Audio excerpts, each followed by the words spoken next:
Kitab Suci Tao Te Ching dan Pembabarannya, Bab 16. Bab 16. Ketentraman dalam diam dan bersatu dalam Tao.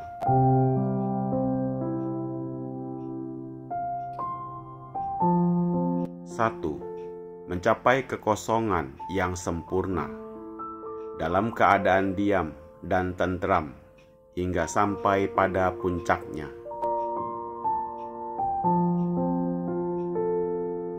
2. Sehingga gerakan dari segala macam benda di seluruh alam dunia ini dapat disaksikan, bagaimana tumbuh dan hidupnya segala pergerakannya. Begitupun kita akan menyaksikan kembalinya mereka pada asal mulanya.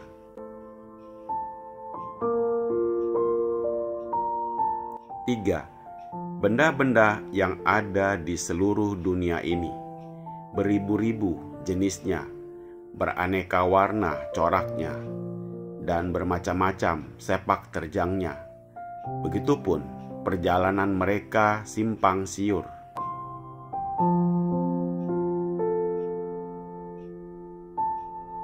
Akan tetapi, pada akhirnya tak dapat tidak, mereka mesti kembali pula pada asal mulanya.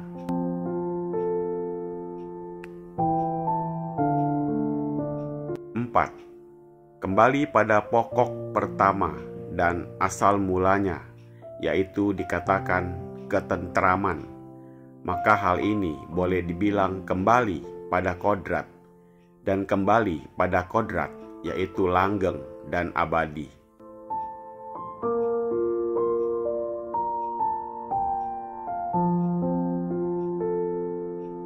5. Siapa yang mengenal hukum kelanggengan berarti bijaksana, dan mengenal hukum kebenaran dan hukum alam. Sebaliknya, yang tidak mengenal hukum dari kelanggengan itu berarti hidup dalam kebencian dan dalam kebodohan.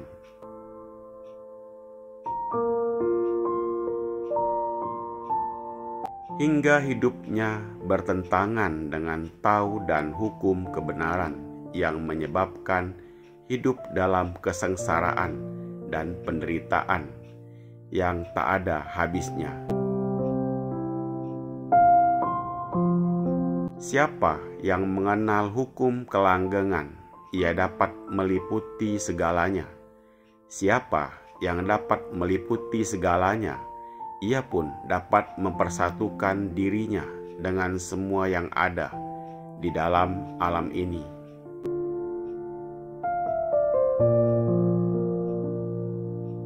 Siapa yang mempersatukan dirinya dengan yang ada dalam alam ini, ia pun menguasai semuanya bagai raja. Dan siapa yang bersatu dengan segalanya, ia pun dapat bersama Tuhan. Siapa yang dapat bersama dengan Tuhan pun dapat bersama Tao. Ia dapat hidup kekal, meskipun badannya binasa, ia tinggal hidup dalam kemuliaan. Di dalam pelajaran kebatinan, tak dapat mengabaikan meditasi. Pada awalnya, kita lebih dulu belajar memusatkan konsentrasi. Di dalam konsentrasi, biasa memusatkan pandangan pikirannya pada suatu benda.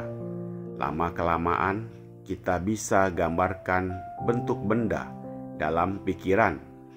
Setelah itu, kita harus memejamkan mata dan memusatkan pikiran.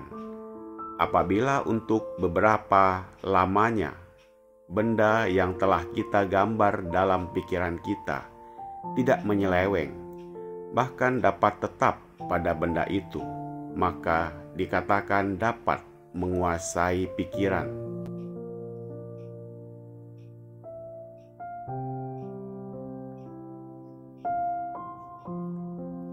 Setelah kita dapat menguasai pikiran, maka akan sampai pada proses meditasi, yaitu melihat suatu masalah atau melihat diri sendiri untuk meneliti sifat dari pikiran kita, bagaimana pikiran kita dan senantiasa mengontrol keinginan, sehingga lama-lama belajar mengenal diri sendiri dari tubuh kita, serta selanjutnya pada proses mengenali diri sendiri. Keadaan ini melukiskan dalam meditasi, di dalam mana orang dapat mengosongkan pikirannya, sehingga memperoleh ketentraman dalam diam.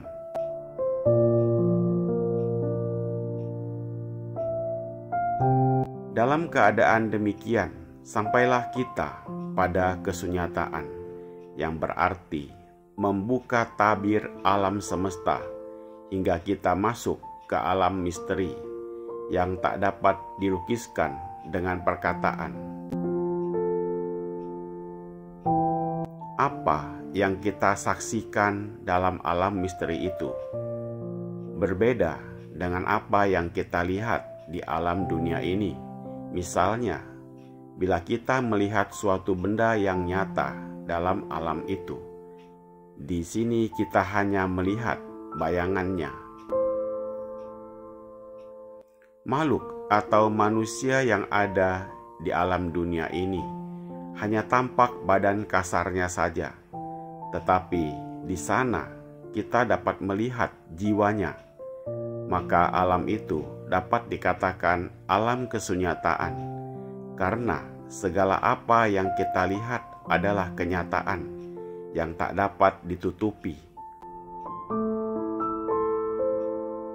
Oleh karena itu, sangat berbeda dengan keadaan di dunia ini yang segala sesuatunya dapat ditutupi. Misalnya kejahatan dapat ditutupi dengan harta, kepalsuan dapat ditutupi dengan kata-kata manis dan tingkah laku. Sebaliknya, di alam sana tidak mungkin, karena semuanya terlihat nyata. Apa yang dikandung atau dipikir terlihat jelas hingga tak dapat ditutupi. Pasal 1.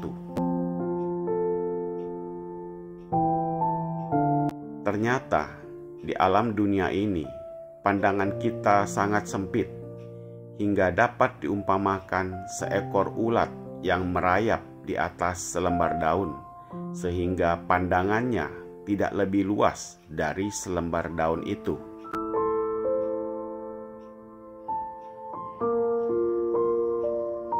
Dan menduga bahwa dunia ini tidak lebih hanya selembar daun saja luasnya. Sebaliknya, di alam sana dapat diumpamakan ulat itu telah menjadi kupu-kupu yang dapat terbang ke sana kemari, sehingga dapat menyaksikan bahwa di samping selembar daun itu masih ada ribuan lembar daun lainnya.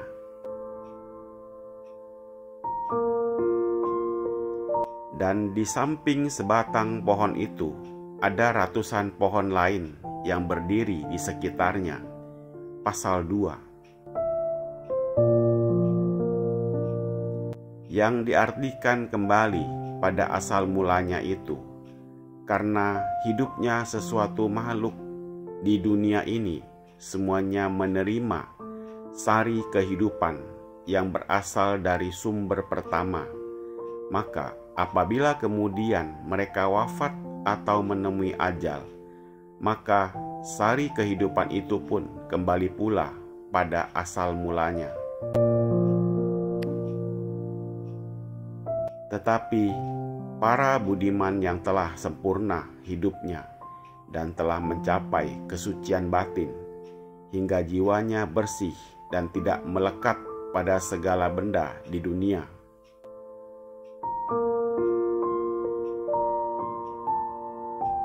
maka hidupnya dapat kembali pada sumber pertama dan bersatu dalam kesempurnaan, yang oleh Lao Tzu dinamakan bersatu dengan Tao. Pasal 3.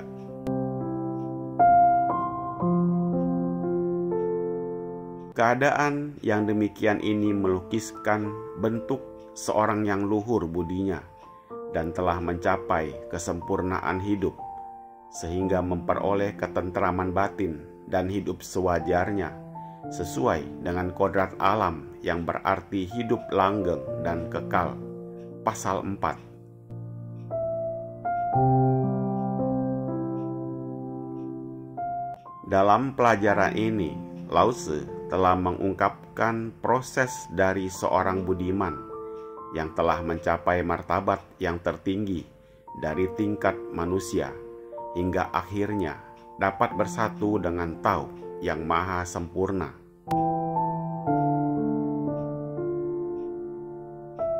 Lebih jauh, beliau menerangkan bahwa dengan jalan bermeditasi, orang dapat mencapai suatu alam gaib yang keadaannya tak dapat diterangkan dengan kata-kata. Hal ini sesuai dengan pelajaran teosofi yang menyebutkan adanya suatu alam yang dapat dicapai melalui jalan yang sempit, yang disebut antakarama, alam di mana tak ada jarak dan waktu, hingga kita dapat menyaksikan dengan tegas segala kejadian yang telah lalu dan yang akan datang.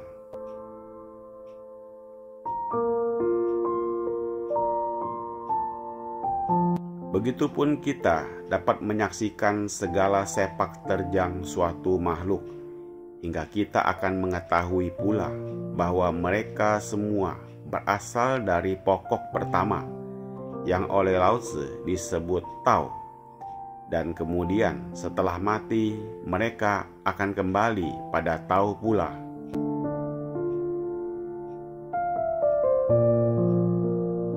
Tetapi bagi para budiman yang hidupnya mencapai kesempurnaan, dapat pula di masa hidupnya mencapai alam itu, yang oleh Lao Tzu dinamakan bersatu di dalam Tao.